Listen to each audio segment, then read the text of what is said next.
I come from Vermont and grew up around communities of art and artists, and how I kind of took that for granted until I started to travel a little more. And yeah, coming here, I didn't come here to do art. I came here for adventure education and environmental science. And I met Ruth and I saw, so some of the clips that you saw in the video are from Boal and Beyond class in 2020, right before the pandemic. And that performance really touched me. And I was really inspired to get into theater. And I think one of the reasons that I didn't want to do art, I took 2 gap years to think about what I wanted to do. And I just didn't think that art was enough, you know, to make an impact in the change that I wanted to see in the world. That I felt like I felt obligated to study environmental science because I was really passionate about climate change, and I'm still very passionate about it and would love to learn more science, but my trajectory here completely shifted when I met Ruth and that class, and just really recognized how important art and when I say art, I mean through every time you hear the word art tonight, that's all encompassing, right? That's visual arts, that's music, poetry, theater, design, dance, all the forms of art. And so it was, yeah, and I saw that video, which my video started and ended with the demonstration.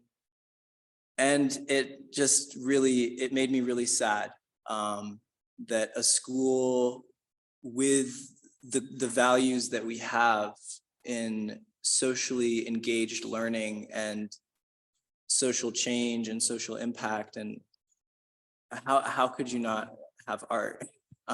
It's just kind of a crazy idea to me.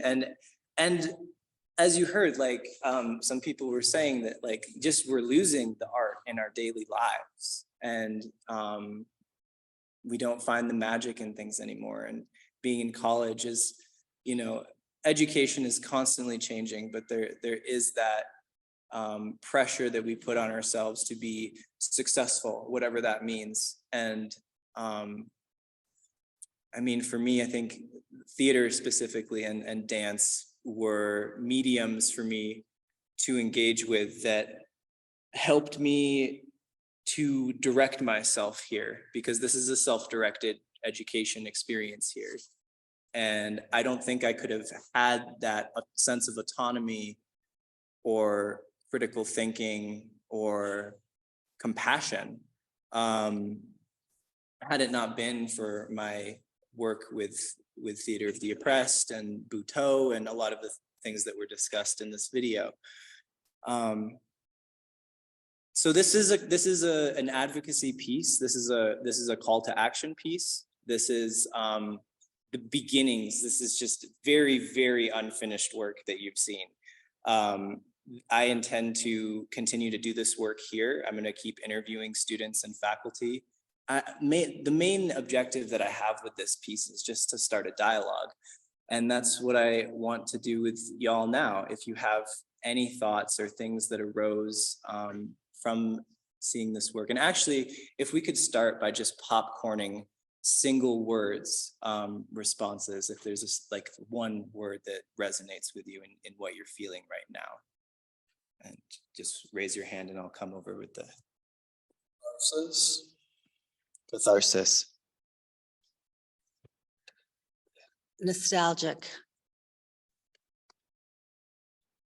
Revolution.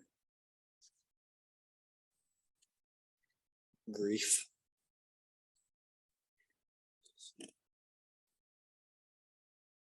Inspired. Freaked outness. Energized. Irony. Depression. What value does art bring to your life? Why do you, or how do you personally value art in your own life? It keeps me alive. I think it gives me autonomy. It both makes me an individual and a collective. I feel like we're so constricted by like verbal language, and so art just gives so many different avenues in which to like understand someone else and understand yourself. I feel like a connection to humanity at large through art, like the collective. Like, I feel like there's very little anything in the world that can be universal, but sometimes art can be universally understood. And by experiencing art that is that way, it feels like allows me to feel more connected to humanity. Yeah. It gives a way to know myself, a way to connect with others, and a way to create community. I think life is art. And when an institution doesn't have art, it's not because they neglected to keep the art, it's that they actually forced it out. And our society forces art out of it. Art is for me, it's a tool to create space for meaning and value with others to emerge. I feel like so often I'm expected to be whole or truthful, and art is a place for me to be unfinished and lie and fail repeatedly without that itself being judged. Failure is okay there. I'm so happy the words that I'm hearing right now that are like overlapping to like collective, autonomy, unfinished. And those are all the things that I value in art also. That sense of connection to something bigger is yeah, it's a really nice feeling. And especially like that collective community sense of creation. Like when I was, I mentioned that I grew up, around very creative people and I was very inspired, but I also like didn't want to be inspired. I was like, I'm gonna like be the tortured artist and like lock myself in my room and not talk to anyone. And then I'll make original, authentic, raw art, if I just isolate myself from all things real, and I think I needed to go through that as a teenager. I was an angsty kid. And so, yeah, but then it was my senior year in high school, I made a short film. It was like, I've always been really into film. At one point I thought I was gonna go to film school. I had this shift when I was making that movie where art was all about isolation, and then suddenly it was all about connection and community. And it was just like I reached out to every single person I was friends with on Facebook. Hey, you want to be in a movie? And it just like it was about communicating, and it was about making connections and not being alone anymore. And that was what I felt in the art classes I took here, was like this raw sense of community. It's like you feel that when you arrive at Prescott College. You might do some sort of orientation, and there's just like this trauma bonding, but also like there's this just really raw sense of community here that's just very, it's a sanctuary in this town. I mean, this is like, but it's a friend of mine told me this community feels like undergoing construction, and that people are always coming and going. It feels a bit fragmented at times. And yeah, that can be tough. Just there's this sense of fleetingness and impermanence and connections here that I've experienced. And like, so those art spaces, those collective spaces of creativity were really my glue here. That's what kept me here. I was very close to dropping out multiple times in my 4 years here. And it was these classes that kept me inspired to be here. And so, yeah, just seeing and feeling this kind of downward trajectory with the arts here is why I made this film, and to show what work has been done in the past. You saw in the beginning and in the end footage, there was Prescott College Granite Creek Performing Arts, which it was back when we had a full dance program. That was something that happened in the community. Something that was said also was that Sam Hill was a cultural space, that it was a connection to the broader community of Prescott. It's gotten particularly bad these past 3 years in terms of us not feeling safe to leave campus with the things that we are taught here in this town, in this state, in this country. So art, to me, I think art is really the only like pathway of communication that we have to even start a dialogue about reconnecting with the broader community. Because somebody said that like just verbal, or like the way I sort of understood it was that like verbal communication has so many limitations in how we can actually communicate. And so art is a way to communicate things that are hard to talk about. And I think, yeah, it really is. It's a way, I think, that we can reintegrate ourselves and feel not so siloed here. Yeah.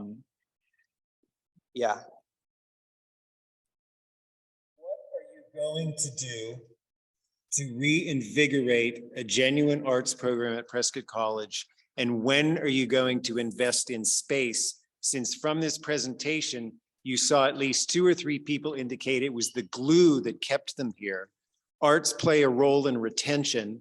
What are you going to do to invest in space and programs for the arts at Prescott College?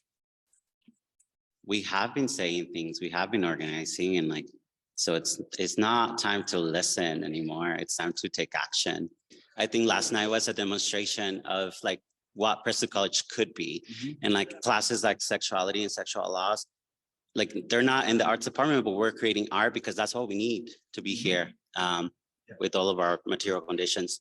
And so, and that class is also offered just like every 2 years. Right. So like the spaces that where people identify themselves and they learn about themselves and that are crucial for us to develop and grow, and those are kind of disappearing, and that's just really sad to see. And I do understand like it's a really tough job to run a school and to like run programs, but also at the same time, like you have to center the students' needs. And like in my time here, 2.5 years, like it has been a significant decrease of listening, which is like what people say they're doing, and it doesn't seem that way, respectfully, or not. When budgets are slim, the arts are the first to go, right? It's a systemic problem, right? Like we don't value the arts in our education the same way that we value other things when it comes to investing in education. And yeah, like this is the beginning of a conversation as to why that is. And just because it's an issue everywhere doesn't mean that we are exempt from being a radical change in education. That is what Prescott College is. That is why we came here. We wanted something radically different in our education. And art is a space to interact with that. We need to value art in academia, and not necessarily for social justice or for healing, for therapy, or business, or just art for art's sake, for the process of creativity and what we can discover about ourselves in the process of creation. That is radical. That is transformative. At some point, I think we're going to have to make a decision. Like a lot of schools will have to make hard decisions about things that get cut. Because also just funding education, period, is hard. Like it's not, there isn't much federal support. It's ultimately individual people that fund education for these kinds of schools. So when art leaves the institution, or when the art department leaves the institution, there's 2 different options that we're gonna have. art, there's no more department, but art is integrated across disciplines, that like in the drag show, which was a psychology course. And that's cool. And then you have the other option, which is art completely leaves the institution. And you have kind of coming back to the roots of art with apprenticeships and sort of a more personal, no deadlines, it's just, the out of the institution has some benefits, right? In terms of what we can create limitlessly without boundary.